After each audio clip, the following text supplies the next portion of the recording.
환영합니다. 여러분의 마음 이곳에서 풀고 가세요. 안녕하세요, 여러분. 저는 박정민입니다. 18년 동안 대기업 인사부에서 일하며 수천 명의 사람들을 면접하고 평가해 왔습니다. 18년. 길다면 길고 짧다면 짧은 시간이죠. 하지만 이 시간 동안 저는 정말 특별한 것들을 봐왔습니다. 사람들이 화를 내는 순간들을 말입니다.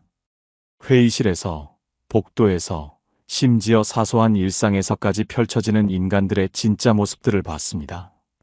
처음에는 그저 업무 능력이 뛰어난 인재를 찾는 것이 제 목표였습니다. 하지만 시간이 흐르면서 저는 한 가지 놀라운 사실을 발견했습니다.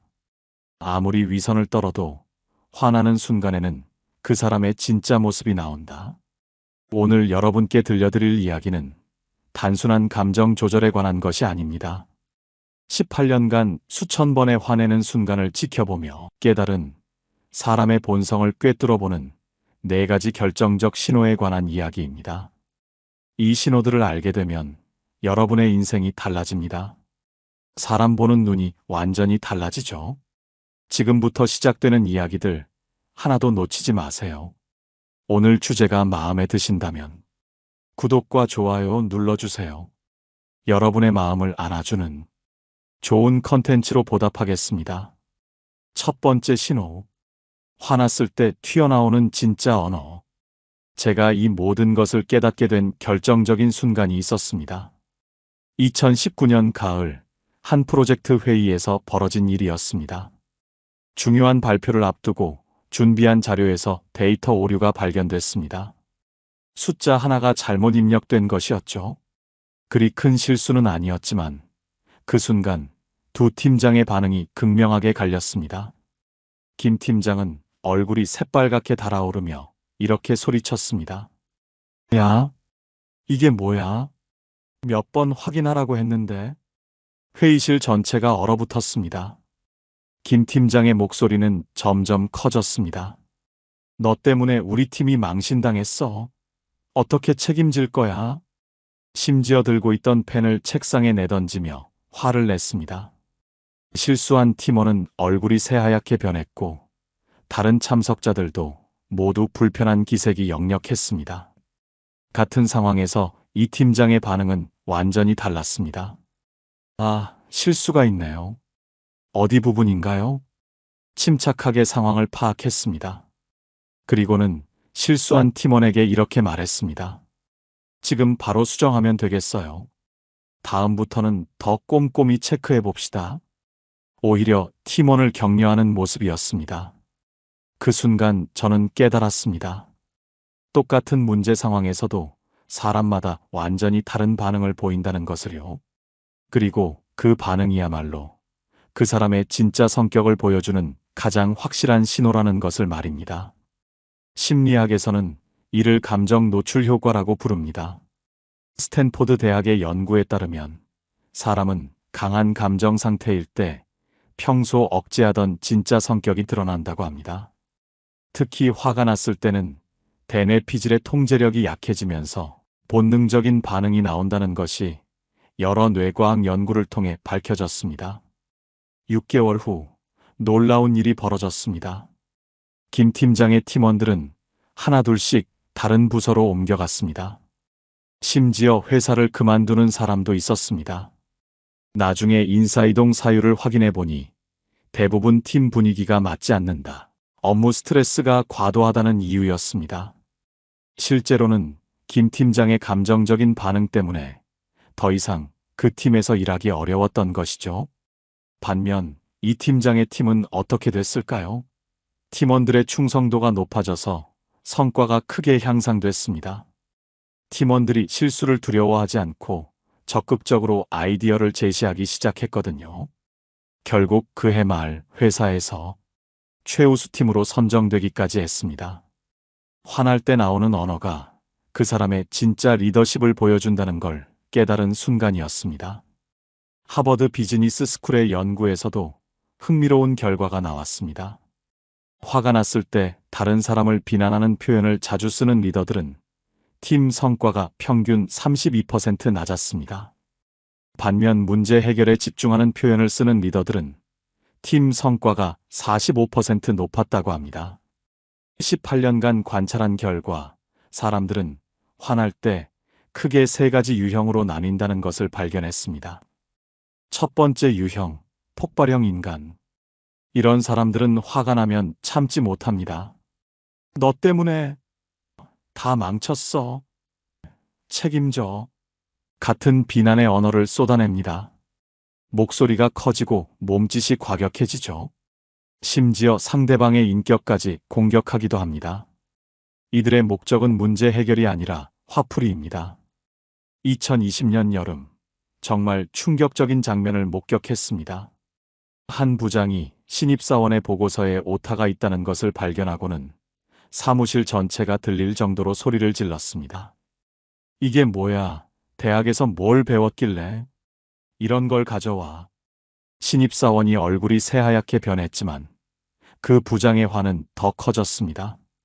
너 같은 애 때문에 우리 회사 망하는 거야. 월급값도 못하면서. 그 순간 저는 그 부장의 진짜 모습을 봤습니다. 평소에는 인재 양성이 중요하다. 신입사원들을 잘 가르쳐야 한다고 말하던 그 사람이 화가 나자 완전히 다른 사람이 된 것입니다. 더 충격적인 것은 그 다음이었습니다. 그 신입사원이 눈물을 글썽이며 사과했는데 부장이 이렇게 말했습니다. 울긴 왜 울어? 어른이 되어서 그런 식으로 일할 거야? 주변 동료들이 모두 불편해하는 것이 보였지만 아무도 말리지 못했습니다. 그 부장의 권력이 워낙 강했거든요. 3개월 후 그 신입사원은 회사를 그만두었습니다. 그리고 6개월 후에는 그 부장 밑에 다른 직원들도 하나씩 떠나기 시작했습니다. 1년 후 그 부장은 팀 관리 능력 부족으로 좌천됐습니다. 화날 때 다른 사람을 공격하는 사람은 결국 혼자가 됩니다. 두 번째 유형, 냉소형 인간. 냉소형은 폭발형보다 더 위험할 수 있습니다. 겉으로는 차분해 보이지만 말의 독성이 강하거든요. 역시 그럴 줄 알았어. 당연하지 뭐. 기대도 안 했어 같은 비꼬는 말을 사용합니다. 상대방을 무시하고 얕보는 태도를 보이죠. 차갑고 날카로운 말투로 상처 주기가 목적인 것 같습니다. 한 과장의 실제 사례입니다. 프로젝트 진행 중 예상치 못한 문제가 생겼을 때 그 과장이 후배에게 한 말들이었습니다. 아, 역시 그럴 줄 알았어. 너한테 맡긴 내가 바보지. 말투는 차분했지만 듣는 사람의 마음에는 깊은 상처를 남겼습니다. 기대 안 했으니까 실망도 안 해. 다른 사람들은 다 잘하는데 왜 너만 그럴까? 더 교묘한 것은 이런 사람들은 나중에 나는 화내지도 않았는데 왜 그래? 라고 말한다는 것입니다. 자신은 감정적으로 반응하지 않았다고 생각하는 거죠. 하지만 결과는 폭발형과 비슷했습니다. 그 과장 주변에는 점점 사람들이 멀어졌고 중요한 정보도 공유받지 못하게 됐습니다. 냉소적인 말들이 쌓이고 쌓여서 팀 전체의 분위기를 얼어붙게 만들었거든요. 세 번째 유형, 건설형 인간. 반면 건설형 사람들의 모습은 정말 인상적이었습니다. 어떻게 해결할까요? 다음엔 이렇게 해봅시다. 방법을 찾아보죠 같은 해결 중심의 언어를 사용합니다. 감정은 드러내되 통제 가능한 수준을 유지하죠. 상대방의 입장도 고려하면서 문제 해결에 집중합니다. 2021년 봄, 큰 프로젝트에서 심각한 오류가 발견됐습니다. 손실 규모가 수억 원에 달할 상황이었죠. 그때 한 임원의 반응이 정말 놀라웠습니다. 처음에는 당황했습니다. 얼굴이 굳어지고 한숨을 크게 쉬었죠. 화가 나는 게 눈에 보였습니다. 하지만 5분 후 그분이 한 말은 이것이었습니다. 일단 현재 상황을 정확히 파악해 봅시다. 누구 탓을 할 때가 아니라 해결책을 찾을 때입니다. 각자 맡은 부분에서 어떤 조치가 가능한지 의견 주세요. 실수는 누구에게나 있을 수 있습니다. 중요한 건 이걸 어떻게 해결하고 다시는 반복되지 않게 하느냐입니다. 그 결과는 어땠을까요? 팀원들이 모두 적극적으로 해결책을 제시했습니다. 누구도 책임 회피를 하지 않았고 오히려 자발적으로 야근을 하며 문제를 해결했습니다. 결국 2주 만에 모든 문제가 해결됐고 손실도 최소화할 수 있었습니다. 더 놀라운 것은 그 이후 그 팀의 결속력이 더욱 강해졌다는 것입니다. 위기를 함께 극복한 경험이 팀을 더 단단하게 만든 거죠. 사실 큰 위기 상황보다는 일상의 작은 순간들에서 사람의 본성이 더 명확하게 드러나는 경우가 많습니다. 왜냐하면 큰 일에서는 모든 사람이 조심하려고 노력하지만 작은 일에서는 방심하기 때문이죠. 엘리베이터에서 문이 평소보다 조금 늦게 열릴 때를 생각해 보세요. 어떤 사람은 짜증을 내며 버튼을 연타합니다. 뭐 이렇게 느려? 라고 중얼거리면서 계속 버튼을 누르죠. 옆에 있는 사람들이 다 들을 수 있을 정도로 한숨을 크게 쉬기도 합니다. 반면 어떤 사람은 그냥 조용히 기다립니다. 아니면 요즘 엘리베이터 이용하는 사람이 많아서 바쁘나 보네요 라고 옆 사람에게 웃으며 말하기도 하죠. 지하철에서 누군가 실수로 발을 밟는 상황도 마찬가지입니다. 어떤 사람은 야, 조심해서 다녀 라고 화를 냅니다.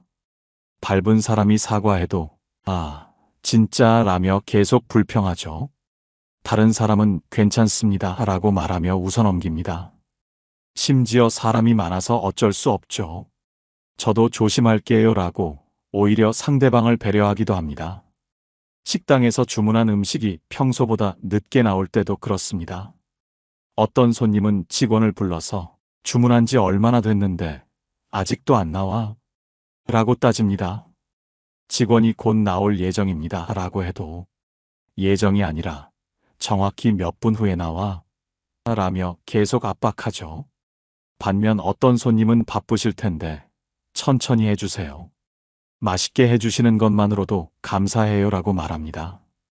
MIT의 한 연구에 따르면 이런 사소한 불편함에 대한 반응 패턴이 그 사람의 전반적인 스트레스 대처 능력과 84%의 상관관계를 보인다고 합니다.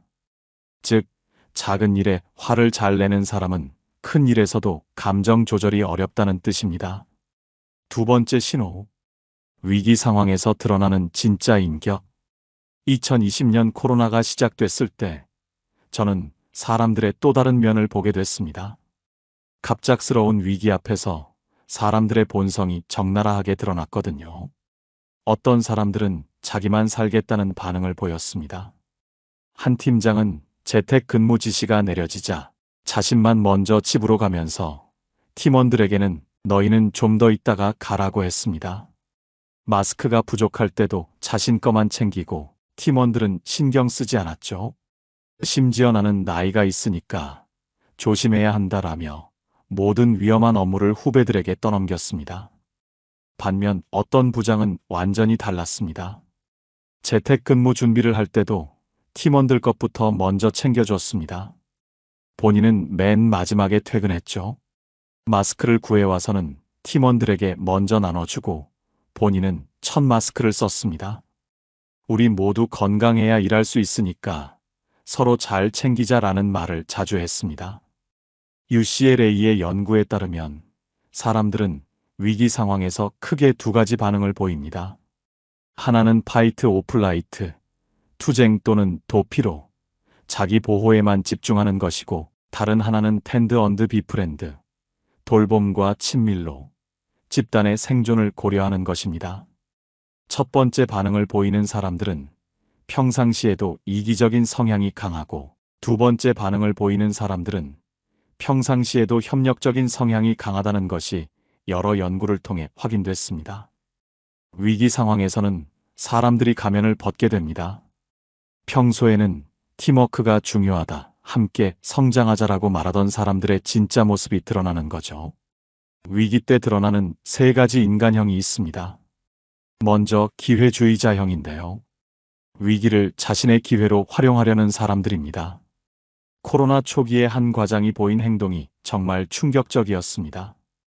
다른 팀들이 어려움을 겪고 있을 때 그는 상사에게 다른 팀 일을 우리가 맡겠습니다라고 제안했습니다. 듣기에는 적극적으로 들리죠. 하지만 실제로는 다른 팀의 성과를 가로채려는 의도였습니다. 어려움에 빠진 동료들을 도우려는 게 아니라 그들의 영역을 차지하려는 거였죠. 심지어 이런 때일수록 실력 있는 팀이 더 많은 일을 해야 한다라며 자신의 행동을 정당화했습니다. 결국 그의 의도가 들통났고 동료들의 신뢰를 완전히 잃었습니다. 위기 상황에서 보인 그의 모습 때문에 아무도 그와 협력하려 하지 않았거든요. 그 다음은 회피주의자형이 있습니다. 위기 상황을 피하려고만 하는 사람들입니다. 이건 제 담당이 아닙니다. 저는 지시받은 것만 하겠습니다. 이런 상황에서는 어쩔 수 없죠. 라며 책임을 지려 하지 않습니다. 자신의 안전지대에만 머물려 하죠. 한 대리는 팀의 위기가 닥쳤을 때 갑자기 연차를 내고 사라졌습니다.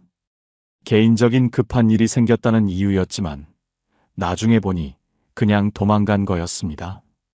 위기가 지나간 후에야 다시 나타났죠. 이런 사람들은 당장의 위험은 피할 수 있지만 성장의 기회도 함께 놓치게 됩니다. 그리고 중요한 순간에 신뢰받지 못하는 사람이 되죠. 마지막으로 해결사형입니다. 위기를 정면으로 마주하고 해결하려는 사람들입니다. 어려운 상황이지만 함께 헤쳐나가죠. 제가 할 수 있는 부분이 있으면 말씀해 주세요. 우리가 지혜를 모으면 분명 방법이 있을 겁니다. 라고 말합니다. 한 차장은 팀에 큰 위기가 닥쳤을 때 개인적인 약속을 모두 취소하고 팀원들과 함께 밤늦게까지 해결책을 찾았습니다. 심지어 자신의 인맥을 동원해서 외부 전문가의 도움까지 받아왔죠. 이런 어려운 때일수록 우리가 더 단단해질 수 있는 기회입니다. 포기하지 말고 함께 해봅시다. 그의 말과 행동이 팀원들에게 큰 힘이 됐습니다. 결국 위기를 극복했을 뿐만 아니라 팀의 결속력이 더욱 강해졌죠. 결과는 어땠을까요? 기회주의자형은 단기적으로는 이익을 얻는 것 같았지만 장기적으로는 신뢰를 잃고 고립됐습니다. 회피주의자형은 당장의 위험은 피했지만 성장의 기회도 함께 놓쳤습니다. 언제까지 피할 수는 없거든요. 해결사형은 당장은 힘들었지만 위기를 극복한 후 더 큰 신뢰와 성장을 얻었습니다. 세 번째 신호. 권력을 가졌을 때 나타나는 본색. 권력은 사람을 보여주는 거울이다 라는 말이 있습니다. 정말 맞는 말입니다. 18년간 수많은 승진 과정을 지켜봤는데 권력을 얻은 후 완전히 다른 사람이 되는 경우를 정말 많이 봤습니다. 2018년 봄, 한 대리가 과장으로 승진했습니다. 평소에는 정말 겸손하고 동료들과 잘 지내던 사람이었죠. 승진 전 그의 모습을 보면 동료들과 점심을 함께 먹으며 고민 상담을 해주곤 했습니다. 우리 모두 함께 성장하자는 말을 자주 했고 후배들의 실수에 대해서도 너그럽게 넘어갔죠. 하지만 승진 후 3개월 뒤 그의 모습은 완전히 달라져 있었습니다. 관리자 식당에서만 식사하고 예전 동료들과는 거리를 두었습니다. 내가 과장이니까 내 지시를 따르라 라는 말을 자주 했고 후배들의 작은 실수에도 엄격하게 지적했습니다. 더 놀라운 것은 말투까지 바뀐 것이었습니다. 승진 전에는 이거 같이 검토해 볼까요? 라고 했던 것이 승진 후에는 이거 다시 해와가 됐습니다. 수고했어요. 덕분에 프로젝트가 잘 됐네요. 라고 하던 것이 이 정도는 당연한 거 아닌가? 로 바뀌었죠. 심리학에서는 이를 권력 역설이라고 부릅니다. 스탠포드 대학의 데이처 켈트너 교수 연구에 따르면 권력을 얻는 과정에서는 공감 능력과 협력이 중요하지만 권력을 얻은 후에는 오히려 이런 능력들이 감소한다고 합니다. 권력이 뇌의 전두엽 활동을 변화시켜서 다른 사람의 감정을 읽는 능력이 떨어진다는 연구 결과도 있습니다. 권력을 가진 후 나타나는 세 가지 유형이 있는데요. 먼저 권력 중독형이 있습니다. 권력의 맛에 빠져서 더 많은 권력만을 추구하는 사람들입니다. 한 부장은 승진 후 완전히 다른 사람이 됐습니다. 예전에는 팀워크가 가장 중요하다고 말하던 사람이 이제는 나를 거쳐야 모든 일이 결정된다라며 모든 권한을 독점하려 했습니다. 심지어 자신보다 능력 있는 후배가 눈에 띄면 그 사람을 견제하기 시작했죠. 저 친구는 아직 부족해. 더 경험을 쌓아야지라고 말하면서 실제로는 자신의 자리를 위협할까봐 두려워한 거였습니다. 더 심각한 것은 자신에게 반대 의견을 내는 사람들을 점점 배제하기 시작한다는 것이었습니다. 내 말에 토를 다는 건 팀워크를 해치는 행동이라며 비판적 사고를 차단했죠. 결국 그 주변에는 예스맨들만 남게 됐습니다. 1년 후 그 부장이 이끄는 프로젝트는 연달아 실패했습니다. 다양한 의견을 듣지 않고 혼자 결정을 내렸기 때문이었죠. 아이러니하게도 권력을 독점하려다가 오히려 권력을 잃게 된 것입니다. 이번에는 책임 회피형입니다. 권력은 갖고 싶어 하지만 책임은 지려 하지 않는 사람들입니다. 이건 위에서 결정한 거야. 나도 어쩔 수 없어. 지시받은 대로 하는 거야 라며 권한은 최대한 활용하면서 문제가 생기면 책임은 다른 곳으로 돌리죠. 한 팀장은 팀원들에게는 엄격한 지시를 내리면서 상사 앞에서는 팀원들이 말을 안 들어서 어려워요 라고 하소연했습니다. 성과가 나면 자신의 리더십 덕분이라고 하고 문제가 생기면 부하 직원들 탓으로 돌렸죠. 이런 사람들의 특징은 권력의 달콤함은 누리고 싶어 하면서도 그에 따른 책임의 무게는 지기 싫어한다는 것입니다. 결국 부하 직원들의 신뢰를 잃게 되고 상사들에게도 책임감이 부족한 사람으로 평가받게 됩니다. 세 번째는 서번트 리더형입니다. 권력을 받은 만큼 더 큰 책임을 지려는 사람들입니다. 한 임원의 승진 후 첫 발언이 인상적이었습니다. 더 큰 권한을 받은 만큼 더 큰 책임을 지겠습니다. 팀원들이 성장할 수 있도록 돕는 것이 제 역할입니다. 실제로도 그분은 변하지 않았습니다. 아니, 오히려 더 겸손해졌습니다. 권한이 커진 만큼 팀원들의 의견을 더 많이 들으려 했고 실수에 대해서도 더 너그러워졌습니다. 권한이 있다고 모든 걸 다 결정할 수는 없어요. 현장을 가장 잘 아는 건 여러분들이니까요. 문제가 생겼을 때도 팀원들을 보호하려고 했습니다. 이것은 제가 결정한 것이니 제가 책임지겠습니다 라고 말하면서 팀원들이 비난받지 않도록 방패 역할을 했죠. 그 결과 팀원들의 신뢰를 더욱 얻게 됐고 팀 전체의 성과도 크게 향상됐습니다. 팀원들이 실수를 두려워하지 않고 창의적인 아이디어를 제시할 수 있는 환경이 만들어졌거든요. 결과는 어땠을까요? 권력 중독형과 책임 회피형은 단기적으로는 권력을 유지하는 것 같았지만 시간이 지나면서 주변의 신뢰를 잃었습니다. 결국 더 큰 책임을 맡기기 어려운 사람으로 평가받았죠.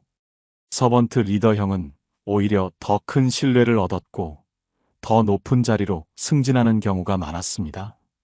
권력을 어떻게 사용하느냐가 그 사람의 진짜 그릇을 보여주는 것 같습니다. 네 번째 신호. 이해관계가 충돌할 때의 선택. 마지막으로 자신의 이익과 다른 사람의 이익이 충돌할 때의 선택을 보면 그 사람의 진짜 가치관을 알 수 있습니다. 2019년 말 정말 극명한 대조를 보여주는 사건이 있었습니다. 승진 기회가 하나 있었는데 2명의 후보자가 있었습니다. 둘 다 비슷한 능력과 경력을 가진 동기들이었죠. 첫 번째 후보자는 경쟁자를 제거하기 위해 온갖 방법을 동원했습니다. 상사에게 경쟁자의 단점을 자주 언급했습니다. A씨는 요즘 집중력이 떨어지는 것 같아요. A씨 프로젝트에 문제가 좀 있다던데 라고 말하면서 은근히 경쟁자를 깎아내렸죠. 심지어 A씨의 실수를 찾아내서 부각시키기도 했습니다. 평소에는 언급하지 않던 사소한 문제들을 갑자기 이슈화하기 시작한 것입니다. 주변 동료들에게도 나를 지지해달라며 로비 활동을 벌였죠. 두 번째 후보자는 완전히 다른 방식으로 접근했습니다. B씨도 정말 훌륭한 사람이에요. 누가 되든 회사에는 좋을 것 같습니다. 라고 말했습니다. 경쟁자의 장점을 인정하면서도 자신의 강점을 어필했습니다. 제가 맞는다면 이런 부분에서 기여할 수 있을 것 같습니다. 라고 말하면서 건설적인 경쟁을 펼쳤죠. 결과는 어땠을까요? 첫 번째 후보자의 행동은 주변 사람들에게 모두 알려졌습니다. 승진을 위해서라면 동료를 배신할 수도 있는 사람이라는 인식이 생겼죠. 결국 승진은 두 번째 후보자가 했습니다. 평가위원들이 리더로서의 품격을 더 높게 본 것입니다. 첫 번째 후보자는 승진에 실패했을 뿐만 아니라 동료들의 신뢰까지 잃었습니다. 나중에는 아무도 그와 협력하려 하지 않았거든요. 이해관계 충돌 상황에서 나타나는 전형적인 세 가지 반응이 있습니다. 첫 번째는 제로섬 게임형. 내가 이기려면 남이 져야 한다고 생각하는 사람들입니다. 동료의 실패를 은근히 기뻐하고 다른 사람의 성공을 시기합니다. 저 사람이 잘 되면 내가 못 되겠구나 라는 생각에 사로잡혀 있습니다. 한 과장은 동기가 좋은 성과를 냈을 때 축하해 주기는커녕 그 프로젝트는 원래 쉬운 거였어라며 폄하했습니다. 심지어 상사에게 그 성과에는 운이 많이 따랐던 것 같다고 말하기도 했죠. 이런 사람들은 협력보다는 경쟁에만 집중하다 보니 결국 혼자가 됩니다. 아무도 그와 함께 일하고 싶어 하지 않거든요. 두 번째는 회피형. 이해관계가 충돌하는 상황 자체를 피하려고 합니다. 나는 경쟁하고 싶지 않아. 적당히 하면 돼. 굳이 나서지 않겠어. 라며 중요한 순간에 선택을 하지 않으려 합니다. 하지만 이런 태도는 성장의 기회를 놓치게 만듭니다. 중요한 순간에 선택을 하지 않으면 결국 다른 사람이 대신 선택해주죠. 그리고 그 결과에 대해서는 불평할 자격도 없게 됩니다. 세 번째는 윈윈 추구형. 모두가 함께 성장할 수 있는 방법이 있을 것이다 라고 생각하는 사람들입니다. 이런 사람들은 경쟁 상황에서도 상대방을 존중하고 공정한 방식으로 경쟁합니다. 심지어 자신이 이기더라도 상대방을 배려하는 모습을 보입니다. 한 과장이 승진 경쟁에서 이긴 후 경쟁자에게 이렇게 말했습니다. 이번에는 제가 기회를 얻었지만 당신도 정말 훌륭합니다. 다음 기회에는 꼭 함께 올라갈 수 있도록 도와드리겠습니다. 실제로 6개월 후 그는 경쟁자를 자신의 팀으로 영입해서 함께 성과를 만들어냈습니다. 경쟁에서 이겼지만 상대방을 적으로 만들지 않고 동료로 만든 것이죠. 정말 신기한 것은 화내는 방식을 보면 그 사람의 미래를 어느 정도 예측할 수 있다는 것입니다. 폭발적으로 화내는 사람들의 미래를 보면 인간관계에서 점점 고립되는 경우가 많습니다.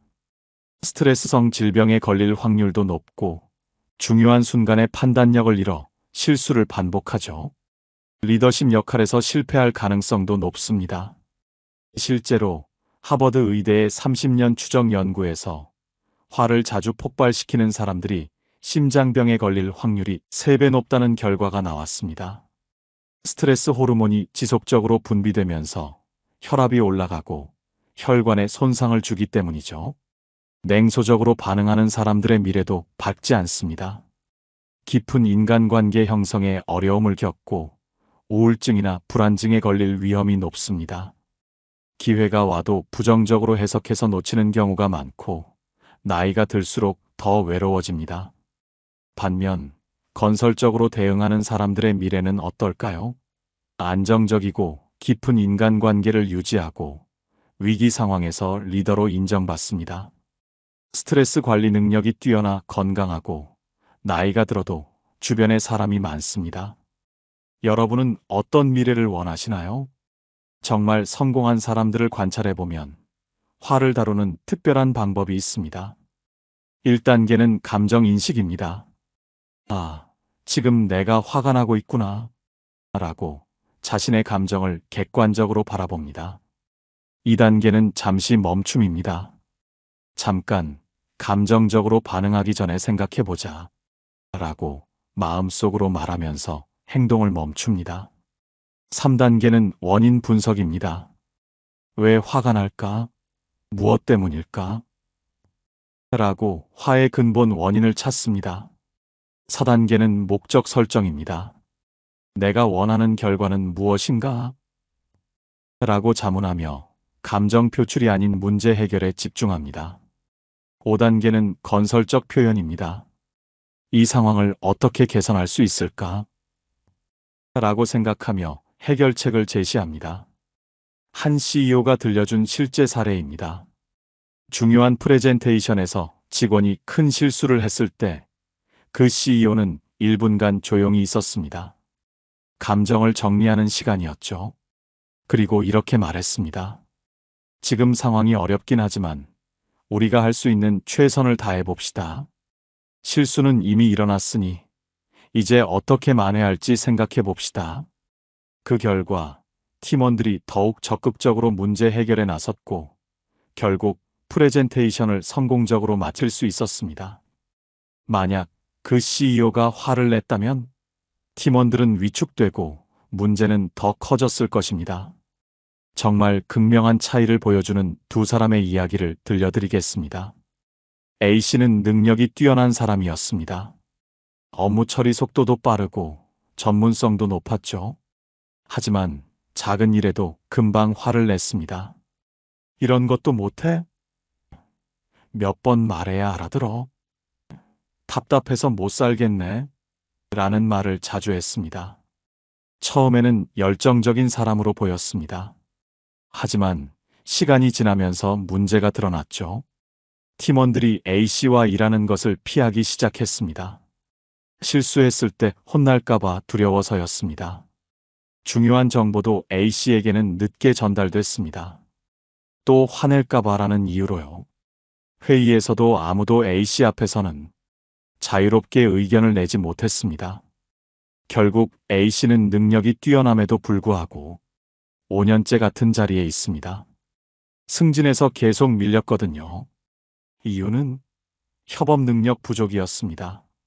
B씨는 A씨보다 능력이 조금 떨어졌습니다. 하지만 사람을 대하는 방식이 달랐죠. 문제가 생겨도 화내기보다는 해결책을 찾으려 했습니다. 이 부분이 어려우셨나 보네요. 어떻게 도와드릴까요? 실수는 누구에게나 있어요. 다음에는 이렇게 해봅시다. 우리 함께 방법을 찾아봅시다. 라고 말했습니다. 결과는 어땠을까요? 팀원들이 B씨와 일하는 것을 좋아했습니다. 실수해도 따뜻하게 도와주니까요. 중요한 프로젝트에는 항상 B씨가 투입됐습니다. B씨가 있으면 안심이라는 이유로요. B씨는 3년 만에 팀장으로 승진했고 지금은 부장까지 올라갔습니다. 능력도 중요하지만 사람을 대하는 방식이 더 중요하다는 것을 보여주는 사례입니다. 직장에서뿐만 아니라 가정에서도 마찬가지입니다. 화를 자주 내는 부모들이 있습니다. 왜 이것도 못해? 몇 번 말해야 알아들어? 너 때문에 스트레스 받아 죽겠다. 라는 말을 자주 하죠. 이런 부모들의 아이들은 어떻게 될까요? 자신감이 부족해집니다. 부모 눈치를 보며 살게 되고 실수를 숨기려고 거짓말을 하게 됩니다. 나중에 커서도 감정 조절이 어려워지죠. 더 안타까운 것은 이런 아이들이 커서 자신의 아이에게도 똑같이 화를 낸다는 것입니다. 대물림되는 거죠. 반면 화를 건설적으로 표현하는 부모들도 있습니다. 이 부분이 어려웠구나. 어떻게 도와줄까? 실수할 수도 있어. 다음에는 더 조심하자. 화가 나지만 우리 함께 해결해보자. 라고 말합니다. 이런 부모들의 아이들은 어떨까요? 자신감이 넘칩니다. 실수를 솔직하게 말하고 문제 해결 능력이 뛰어납니다. 나중에 커서도 감정 조절을 잘하죠. 결국 화내는 방식이 다음 세대까지 영향을 미치는 것입니다. 사람들이 화날 때 하는 말을 들어보면 그 사람의 진짜 가치관을 알 수 있습니다. 돈을 최우선으로 생각하는 사람은 이것 때문에 돈이 얼마나 날아갔는지 알아? 시간이 돈인데 왜 이렇게 늦어? 이런 식으로 하면 손해야. 라고 말합니다. 권력을 중시하는 사람은 내가 누군데 이런 대접을 받아? 내 말이 법이야. 나를 무시하는 거야? 라고 합니다. 관계를 중시하는 사람은 우리 관계가 이래도 되나? 서로 상처받지 말자. 함께 해결해보자라고 말하죠. 화날 때 나오는 말이 그 사람의 진짜 우선순위를 보여주는 것입니다. 최근 뇌과학 연구에서 흥미로운 결과가 나왔습니다. 자주 화를 내는 사람들과 감정 조절을 잘하는 사람들의 뇌를 MRI로 촬영해 보니 실제로 뇌 구조가 달랐다는 것입니다. 자주 화내는 사람들의 뇌는 편도체가 과도하게 활성화되어 있었습니다. 편도체는 감정을 담당하는 부위죠. 반면 전두엽의 활동은 상대적으로 약했습니다. 전두엽은 이성적 판단을 담당하는 부위입니다. 또한 스트레스 호르몬인 코르티솔 수치가 높았습니다. 감정 조절을 잘하는 사람들의 뇌는 어땠을까요? 편도체와 전두엽 사이의 연결이 강했습니다. 감정을 인식하는 능력이 뛰어났고 세로토닌 수치가 높았습니다. 세로토닌은 행복 호르몬이라고 불리죠. 놀라운 것은 이런 뇌의 차이가 훈련을 통해 바뀔 수 있다는 것입니다. 명상, 심호흡, 감정인식 훈련 등을 통해 뇌 구조를 실제로 바꿀 수 있다는 연구 결과들이 계속 나오고 있어요. 즉, 화내는 습관도 바꿀 수 있다는 뜻입니다. 큰 위기 상황에서의 반응도 중요하지만 일상의 작은 순간들에서 드러나는 모습이 더 정확할 수 있습니다. 왜냐하면 사람들이 방심하는 순간이거든요. 주차장에서 차를 찾지 못해 헤매는 상황을 생각해 보세요. 어떤 사람은 점점 짜증이 나서 진짜 어디 뒀지? 라고 중얼거리며 주변을 난폭하게 둘러봅니다. 심지어 차키를 연타하며 삐삐삐 소리를 계속 내고 다른 차에 실수로 부딪혀도 와, 짜증나라고 투덜거리기만 하죠. 반면 어떤 사람은 깜빡했네. 천천히 찾아보자. 라고 마음을 진정시킵니다. 그리고 주변을 차근차근 살펴보며 운동 삼아 걸어보는 것도 나쁘지 않네라고 생각하기도 하죠. ATM에서 앞사람이 오래 걸리는 상황도 마찬가지입니다. 어떤 사람은 뒤에서 발을 동동 구르며 뭘 그렇게 오래 해? 라고 중얼거립니다. 심지어 일부러 기침을 하거나 휴대폰을 큰 소리로 만지작거리며 압박을 주기도 하죠. 반면 어떤 사람은 그냥 조용히 기다립니다. 복잡한 업무이신가 보다라고 이해하려고 노력하기도 하죠. 이런 작은 차이들이 쌓이고 쌓여서 그 사람의 인격을 만들어갑니다. 그리고 주변 사람들은 이런 모습들을 통해 그 사람을 판단하게 되죠. 18년간 수천 명의 사람들을 관찰한 제가 확신하는 것이 있습니다. 화내는 순간이 그 사람의 인생을 결정합니다. 폭발적으로 화를 내는 사람들은 단기적으로는 스트레스가 해소될 수 있지만 장기적으로는 인간관계에서 고립되고 기회를 잃게 됩니다. 냉소적으로 반응하는 사람들은 겉으로는 차분해 보이지만 내면의 독이 결국 자신을 해치게 됩니다. 건설적으로 대응하는 사람들은 당장은 힘들어 보일 수 있지만 시간이 지날수록 더 큰 신뢰와 성공을 얻게 됩니다. 화가 날 때마다 이 순간이 내 인생을 결정하는 순간이라고 생각해 보세요. 나는 지금 어떤 모습을 보이고 있는가? 이 반응이 내 미래에 어떤 영향을 미칠까? 10년 후에 나는 지금의 선택을 어떻게 평가할까? 작은 화부터 다르게 대응해 보세요.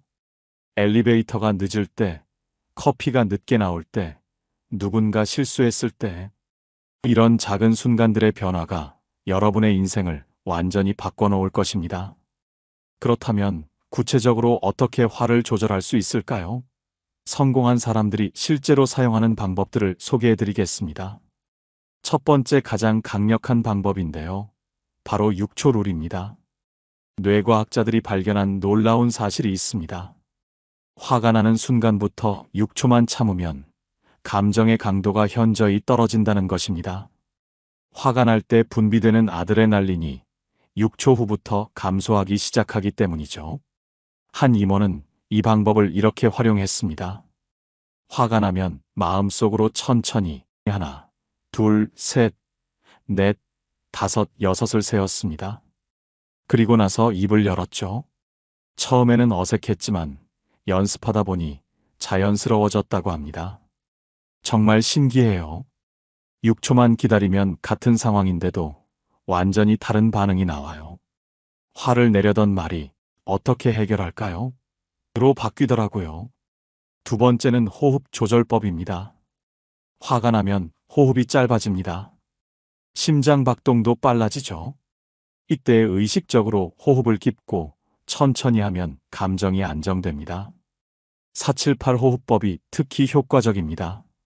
4초 동안 숨을 들이마시고 7초 동안 참았다가 8초 동안 천천히 내쉬는 방법입니다.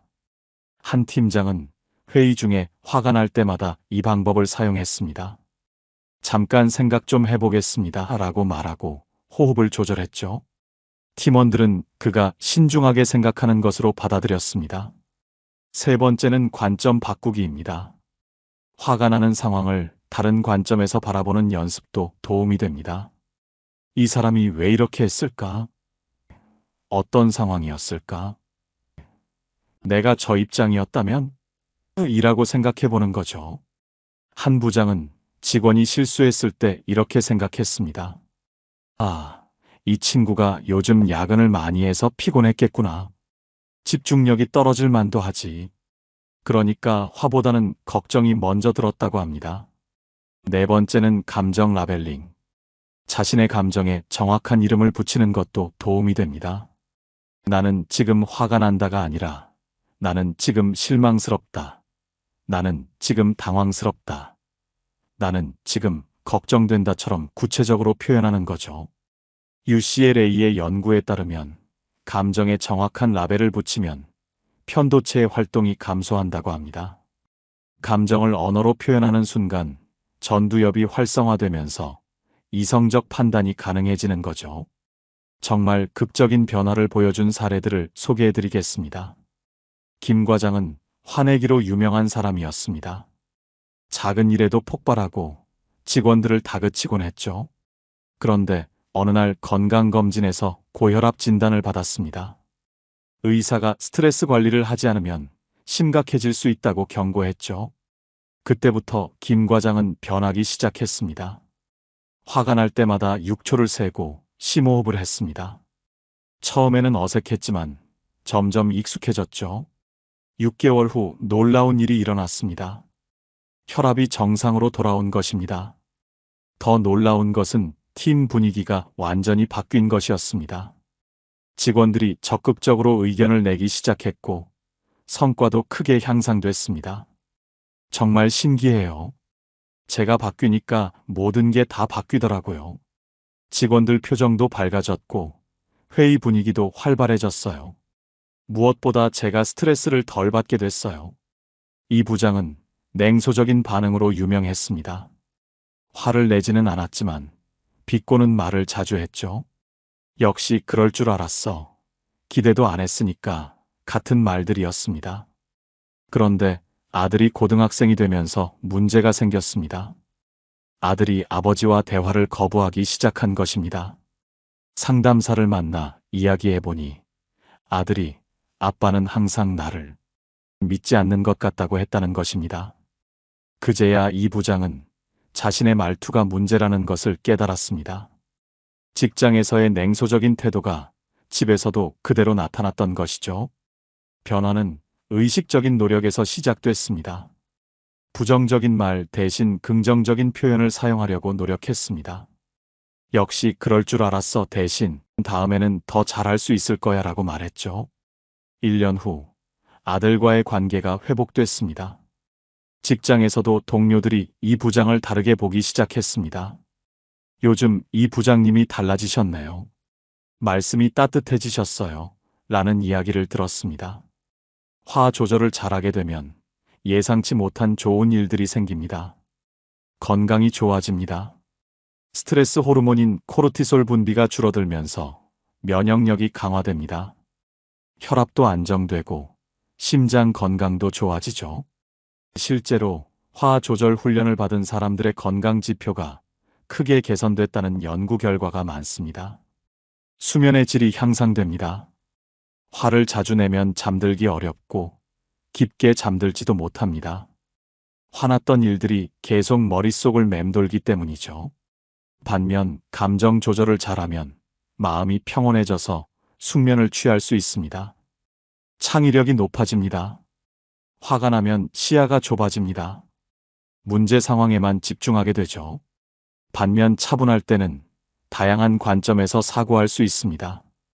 창의적인 아이디어도 더 많이 떠오르고요. 인간관계가 개선됩니다.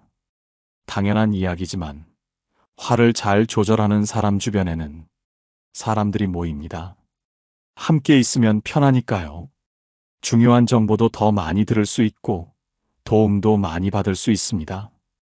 기회가 많아집니다. 리더들은 감정 조절이 안 되는 사람에게 중요한 일을 맡기지 않습니다. 언제 폭발할지 모르니까요. 반면 차분하고 신뢰할 수 있는 사람에게는 더 많은 기회가 주어집니다. 18년간 다양한 사람들을 만나본 제가 확신합니다. 화내는 순간이 그 사람의 운명을 결정합니다. 작은 화부터 다르게 표현해 보세요. 오늘 누군가 여러분을 화나게 하는 일이 있을 것입니다. 그때가 바로 연습할 기회입니다. 6초를 세어보세요. 심호흡을 해보세요. 이 상황을 어떻게 해결할까? 라고 생각해 보세요. 처음에는 어색할 것입니다. 하지만 연습하다 보면 자연스러워질 것입니다. 그리고 그 작은 변화가 여러분의 인생을 완전히 바꿔놓을 것입니다. 더 건강해지고, 더 많은 사람들에게 사랑받고, 더 많은 기회를 얻게 될 것입니다. 여러분 주변에도 화를 잘 조절하는 사람들이 있을 것입니다. 그들을 관찰해 보세요. 그들이 어떻게 어려운 상황을 헤쳐나가는지, 어떻게 사람들과 관계를 맺는지 살펴보세요. 그리고 배워보세요. 화내는 것은 본능입니다. 하지만 화를 조절하는 것은 지혜입니다. 그리고 그 지혜가 여러분을 진짜 성공한 사람으로 만들어줄 것입니다. 오늘부터 여러분의 화내는 방식이 따뜻한 온기로 가득하길 바랍니다. 그리고 여러분 주변에도 그런 따뜻한 사람들이 가득하길 진심으로 응원합니다. 화가 날 때 이 글을 떠올려 보세요. 그 순간이 바로 여러분의 진짜 모습을 보여주는 순간이고 여러분의 미래를 결정하는 순간입니다. 여러분은 어떤 사람이 되고 싶으신가요? 오늘 글을 읽으며 여러분은 어떤 생각이 드셨나요? 혹시 떠오르는 경험이나 깨달음이 있으시다면 댓글로 나눠주세요. 여러분의 이야기가 누군가에게 큰 위로와 깨달음이 될 것입니다. 오늘도 끝까지 읽어주신 여러분께 깊은 감사를 드립니다. 오늘 글이 도움이 되셨다면 소중한 분들께 공유해 주시고 구독과 좋아요로 저를 응원해 주세요. 여러분과의 소중한 연결이 저에게 큰 힘이 됩니다. 오늘도 행복한 하루 되세요. 이상으로 마음 풀고 가세요 였습니다.